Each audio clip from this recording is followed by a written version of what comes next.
Oh, Philippine Arena. May parking po ba? Ay nako, hirap maghanap ng parking pag weekend.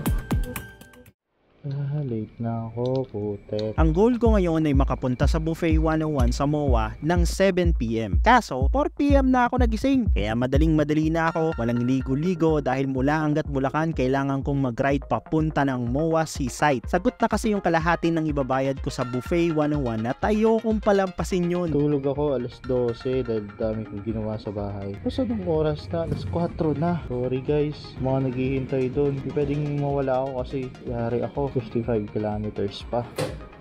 Let's go.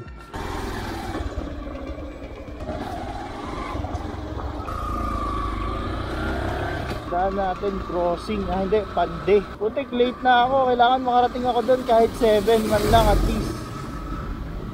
Diba? Yari ako na ito. At least 7 man lang. Nakatulog ako. Sorry guys. Alasing ko yung usapan namin. Tapos, anong oras na? 4 pa lang nasa Bulacan. Alas 4 na pero nasa Bulacan pa lang ako. Sana makarating tayo ng litas.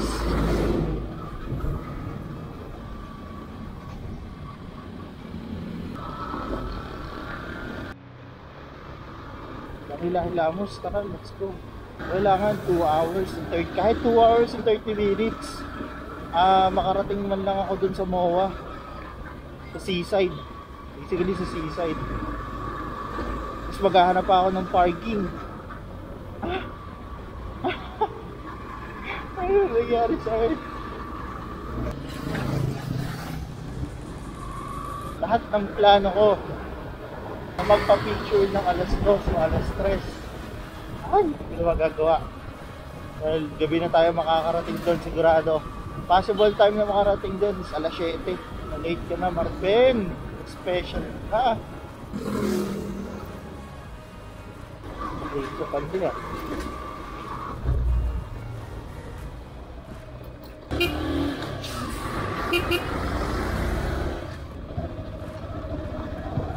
Hirap pag madali kapag hindi mo alam kung saan ka pinapadaan ni Google Maps. So, nasa gitna ako ng magmamadali ba ako o hindi kasi yung mga nagmamadali yung mga na-aksidente. Kasi imbis na naisipin ko yung safety ko is syempre nagmamadali ka kaya naano mo yung mga safety moves. So, ako mamadali, nag-aalangan ako baka ma-aksidente tayo at di pa tayo makarating. Ang mahalaga makarating tayo. Tapos hindi pa ako nakapagpagasolina. As in wala, paggising ko talagang bangon agad. Putik alas 4 na. Pero makarating mo lang tayo doon kahit alas 6. So ang kakainin, ang gagawin namin doon is nagkayaan ng parang team building. Nalang team lang namin. Tapos nakain kami susubukan namin yung Seaside 101. Seaside. Tuloy ako. Sa Buffet 101. Sa may Seaside MOA. Ang i-expect ko, Vikings yung una kong makakainin na buffet. Pero this is the first time, as in first time lang talaga na makakakain ako sa mga buffet. Kasi marami na din nagyayaya sa akin ng Vikings, hindi lang natutuloy. Dahil nga hindi tayo so sayang din pag di matuloy. Tingnan natin kung masarap. Sabihin ko sa inyo kung masarap o kung ano yung lasa.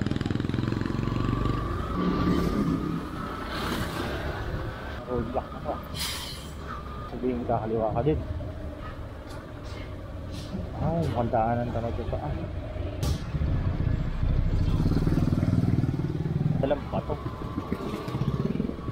Pwede pala mga truck dito sa ganito kali. Parang shortcut si kuya. Ito lumiko sa kanan, naka Google Map na. Daanan ba talaga ito ng mga truck? Parang masyado siyang maliit para pagdaanan. Ito shortcut yata yung truck na yun. Sige, napapagal tayo dun. Sige na tayo dun Kuya, tinignan mo pa hindi na lang tumbol. Tama, kung saan naman tayo dadaan ni Google Maps. Pero sabi nga, yung pinakamabilis na daan goods tayo dyan.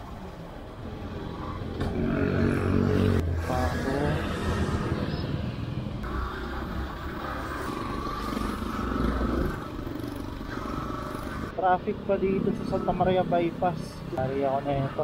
Kaya palang dumadaan dito. Hindi lang pala ako. Pero trust in Google Map nga. Ito na yung pinakamabilis kaysa sa yun doon sa main highway. Anong oras na? 8, 4, 5 o'clock na. Sa Santa Maria pa lang ako. Hindi na wala yung roadblock natin. Medyo bumilis. Highway na. Let's go.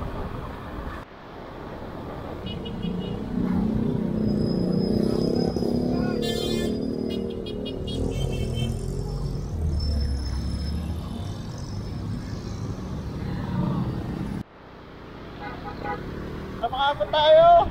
Anong oras na? 5:14, 14 minutes lang pala yung nakalipas. So medyo naano yung loob ko. Santa Maria Bypass na tayo. So magiging challenge natin dito yun sa ng Manila area na. Oh, Philippine Arena. Ngayon lang ako nakalapit ng ganito kalapit sa kanya. Angas!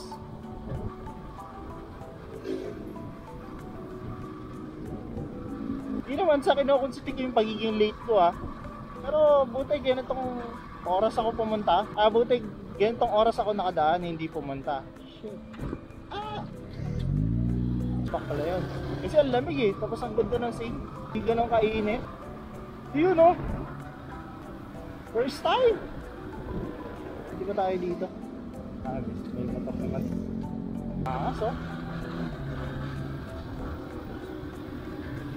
Sakit na mata.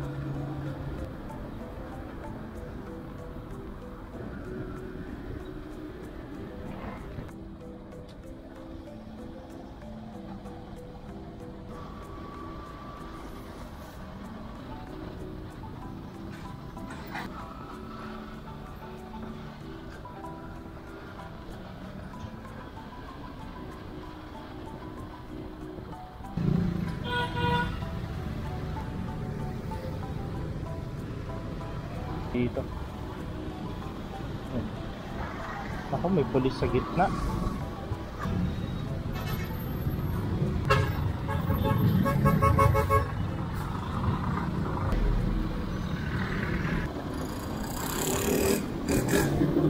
Paano na 1/2 kilometer na lang. So 49 minutes. It's 6:02. So expect ko darating ako doon ng 7. Tama naman siguro kasi 49 minutes. Sabi kay Google. Siyempre may allowance siya. Pagka kasama yung mga traffic. Kung alauna ako umalis o kaya 2:00, napakaaga ko pala doon. Nakakamasyal pa. Pero mukhang okay na din kasi nakapagpahinga. Mag-aalala lang ako kasi ayoko malate at ayoko madelay. Yung mga tao na doon. Ito din ako sa mga hinihintay. Pero wala, kumakain na sila itong pagdating ko. Yung alas 10 naman kami doon 4 seasons. 4 seasons.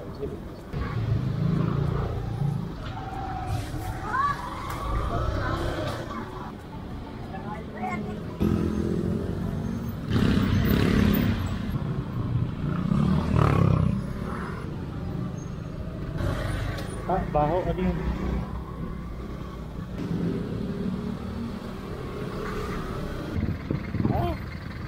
Trabaho.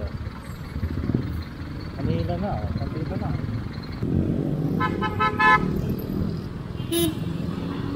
Kanila pa nandito sa Manila. 6:11. 40 minutes PA. Being estimated time arrival. Maraming mga delays due to traffic.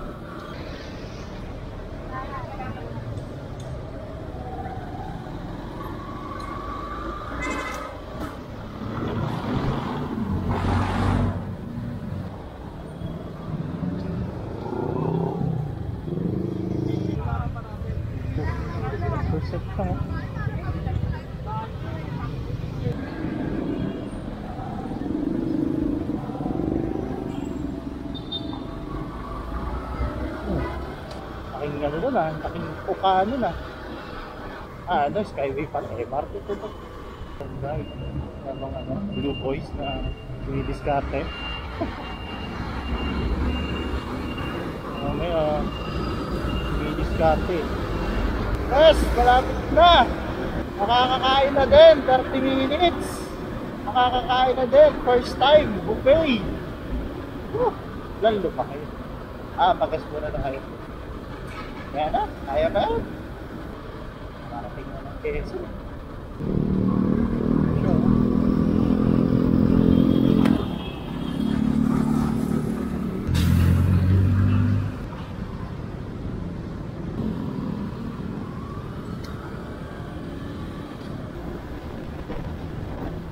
Rojas Boulevard. Punta ng United Nations. Ito to.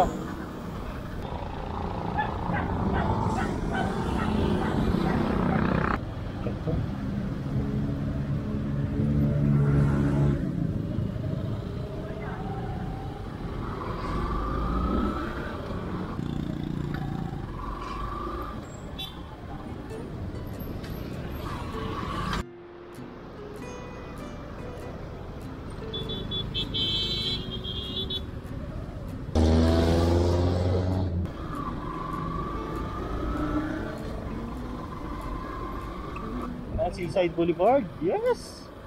5 minutes na lang. 5 minutes na lang. 100 meters na lang. Sana may parking doon. Ay, ako multo. Ako puti. Ang building na may Alorica. Tatanap pa ako. Ang hirap. Ano pa lang yun 3 hours. Bagay, nakapag Manila to Bicol nga tayo. Ito 3 hours lang. Pero yun, masakit sa paa. Nakakangawit. Tapos kailangan alerto ka kasi kung hindi babangga tayo ng di oras. Marami yung mga threat. Marami ding mga chicks mga mga barambadong driver. Hindi ako makauwiin kay Mrs. Neta. Okay. Pit na.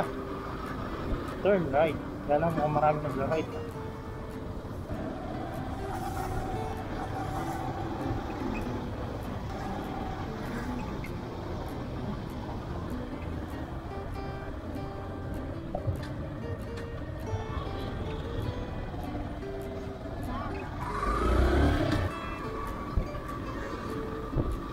Ikot ako. Hindi ako makita ang parking.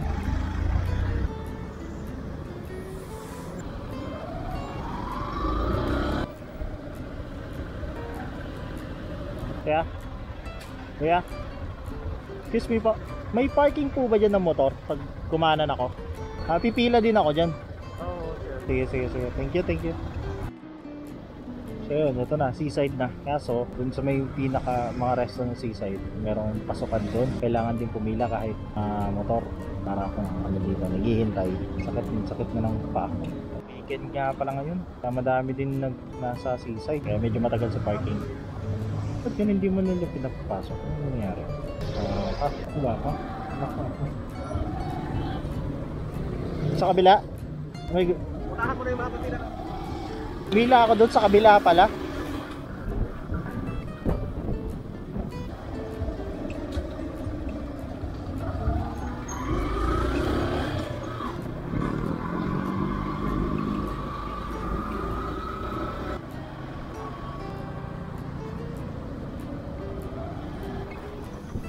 Boss, kuya, iba ba yung pila ng doon? Sasakyan? Sa motor? Ay, hirap maghanap ng parking pag weekend. Dami ng may parking na lang tayo. Diyos ko. So yun ang problema dito kapag weekend. Ang hirap maghanap ng parking, lalo na pag di ka maaga. Nanggaling pa ako sa malayo. Ay, nako. So kailangan ko yung sa mall parking na lang. Saan tayo? Nalakad pa ako. Boss, saan ang parking nyo? Saan ang daan? Saan kayo, sir, magpapam? Diyan lang kasi sana ako sa seaside kaso puno na eh. Dito kaya sa SM parking? Saan po ba kaya ang mall parking? Dito, SMX to eh. Saan po daan ng parking yan? Dito? Ikot lang po kayo. Ikot po ako? Oo, doon sa simbahan mo to. Nandun yung pasukan? Hindi, sa simbahan. Hanap ng simbahan, U-turn. Tapos balik yung dito sa kapila yung pasok. Sige. Thank you.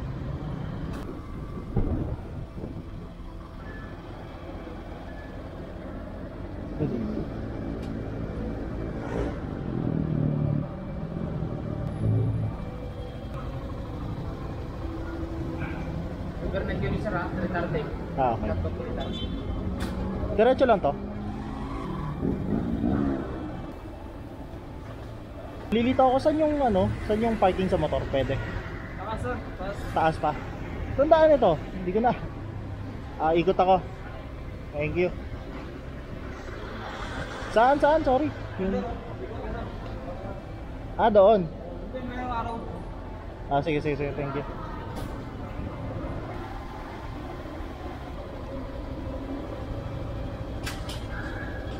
Parking nagtagal, hindi sa biyahe.